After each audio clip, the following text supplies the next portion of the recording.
அனைவருக்கும் வணக்கம். இன்னைக்கு நம்ம என்ன வீடியோ பார்க்க போறோம் அப்படின்னா B.Ed செகண்ட் இயர்ல அசஸ்மெண்ட் 4 பேப்பர்ல வரக்கூடிய அசஸ்மெண்ட் ஃபார் லேர்னிங் அப்படிங்கிற பேப்பர் பார்க்க போறோம். இந்த பேப்பர்ல நமக்கு வந்து மொத்தம் 70 mark external mark, 30 mark internal marks. So 100 mark எழுதுவோம். இந்த பேப்பர் வந்து full test paper.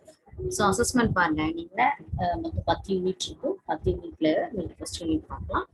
So basics of assessment, we will see about meaning, definition of assessment, measurement and evaluation, role of assessment in learning, formative and summative assessment, difference between formative and summative assessment, principles of assessment practices related to selection of the method for assessment, collection of assessment information, and related to judging and scoring of student performance, summarization and interpretation of results, and last reporting of assessment findings.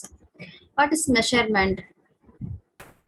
Measurement is which is nothing but process of quantifying individuals' achievement, personality, attitudes, habits, and skills or process by which information about the attributes or characteristics of things are determined and differentiated. This is called measurement. That is the process of quantifying individuals' achievement and personality, attitudes, habits, and skills.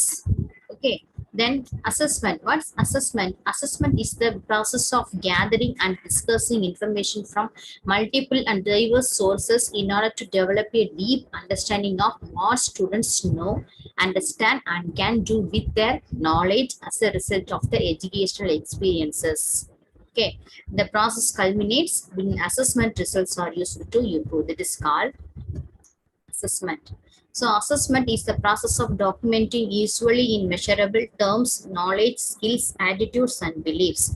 Assessment in education is the process of gathering, interpreting, recording, and using information about people's responses to an educational task by Allen Gibbs Bradford Nuttall, 1992.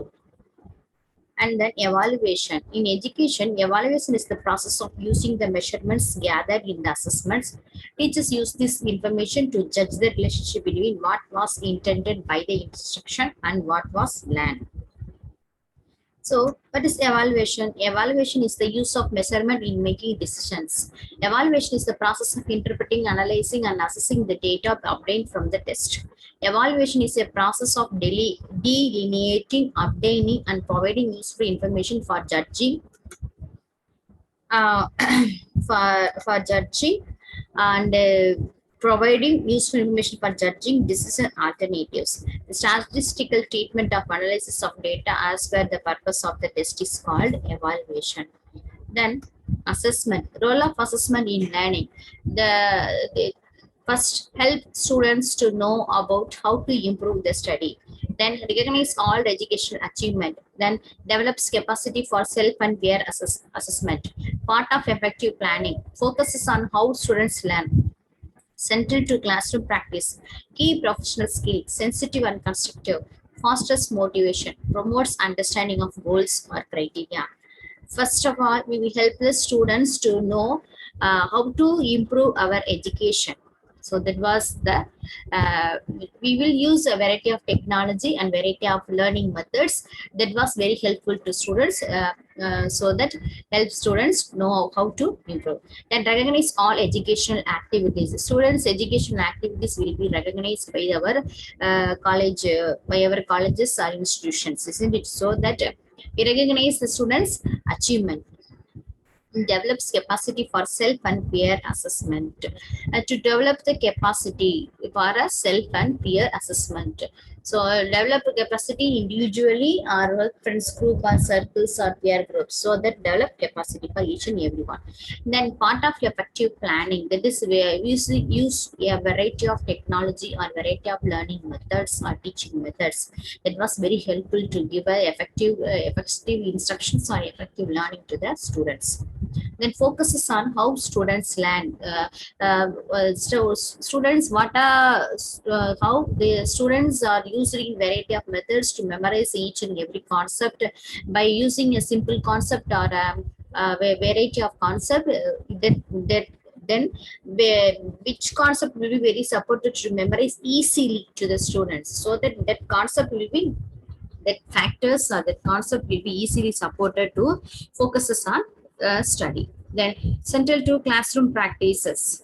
Uh, so we give a variety of instructions, variety of learning methods, variety of technology. So these methods are very helpful to focuses are centralized to the classroom practices. Then key professional skill, how to develop your professional skills so each and every teachers, that was very helpful to our teachers. So we will keep in mind how to improve our professional skill. That was very helpful for an assessment for learning. Then sensitive and constructive, then fosters motivation. Motivation is very important in psychological point of view. So that each and every class should be started by fosters motivation, and will also motivate each and every student. It promotes understanding of goals and criteria to identify each student's goals or aims, and give support to develop their or achieve their aims or objectives. So these points are very helpful to measure the assessment for learning in education point of view. Then summative assessment. Summative assessment is to evaluate student learning at the end of an instructional unit. That is, end of the session, we will follow the assessment is called summative assessment. This assessment is very helpful to promote one level to another level. That is, one standard to another standard. The end of the assessment is called, end of the exam is called a summative assessment. And formative assessment is to monitor student learning, to provide ongoing feedback that can be used by instructors to improve their teaching in ongoing process. Okay, so that the formative assessment is like that. Our internal examination is also called a formative assessment. This assessment was very helpful to achieve students achieve in high level, or to use a variety of, and also strength and weakness, to identify the strength and weakness of the students, so that we will improve certain techniques to achieve high levels. Then what are the differences in formative assessment and summative assessment? Or formative assessment is a focuses on the process. Summative assessment focuses on the outcome. Formative assessment monitors student learning to provide ongoing feedbacks that can be used by instructors to improve their teaching and by the students to improve their learning. Summative assessment provide teachers and students with information about the attainment of knowledge. Formative assessment helps to identify students' strengths and weakness and the target areas that need work. And summative assessment, the goal is to evaluate student learning at the end of an instructional unit by comparing it against some sort of standard or benchmark. It helps facilitate the formative assessment. Faculties recognize where students are struggling and address problems immediately. Summative assessment assess whether the results of the object being evaluated met the stated goals. Faster development and improvement within an ongoing activity in formative assessment. And low stakes, low or no point value. But summative assessment, high stakes or high point value. And then formative evaluation is used during the teaching learning process to monitor the learning process. Summative evaluation is used after the course completion to assign the grades. Formative education is developmental in nature. The aim of this evaluation is to improve its students' learning and teachers' teaching. Summative evaluation is terminal in nature. Its purpose is to evaluate students' achievement.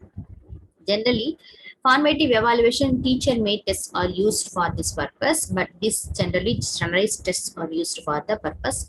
And formative evaluation, the test items are prepared for limited content area, but the test items are prepared from the whole content area in summative evaluation. It helps to know to what extent the instructional objectives have been achieved, but it helps to judge the appropriateness of the instructional objectives. It provides feedback to the teacher to modify the methods and prescribe remedial works in formative evaluation, but in summative evaluation helps the teacher to know the effectiveness of the instructional procedure. And it provides feedback, isn't it? Feedback to the teacher and to modify the methods and to prescribe remedial works, but it helps the teacher to know the effectiveness of the instructional procedure. Only few skills can be tested in this evaluation, in formative evaluation, but large number of skills have to be tested in summative evaluation. Formative evaluation is a continuous and regular process, but summative evaluation is not regular and continuous process. Now, formative evaluation considers evaluation as a process, but evaluation as a product. It also summative evaluation answers the question and the degree which the students have mastered the course content. But throughout for informative evaluations, throughout the process, so that we will improve our achievement level. So these are all the differences comes under this formative evaluation and summative evaluation. There are principles to be followed in selection of method of assessment. First one is diagnostic assessments, formative assessment, summative assessments, norm reference assessments, and criterion reference assessments. Then principles of collection of assessment information collected from document analysis, surveys, interviews, observations, focus groups, and case studies. And principles related to judging and scoring of student performance, determine the scale for judging the performance of the learners and giving marks. And principles of summarization and interpretation of the results, understanding basic strategies of score distribution, summarization, test results is a critical component of the assessment process. In order for results to be used effectively, they must be summarized in a way that allows educators to compare the achievement of one student to the others. And last one is principles of reporting of assessment findings. Give one by one students feedback and give inference to the each and every learners. And development of further performance and give evidence of the report. These are all the factors comes under this first unit. Basics of assessment in assessment for learning. This video was very supported and very helpful to all B.Ed degree teachers, students, student teachers. So thank you for watching this video. Please like and share and subscribe this video. Once again, I would like to say thanks to all. Thank you so much for watching this video. Thank you.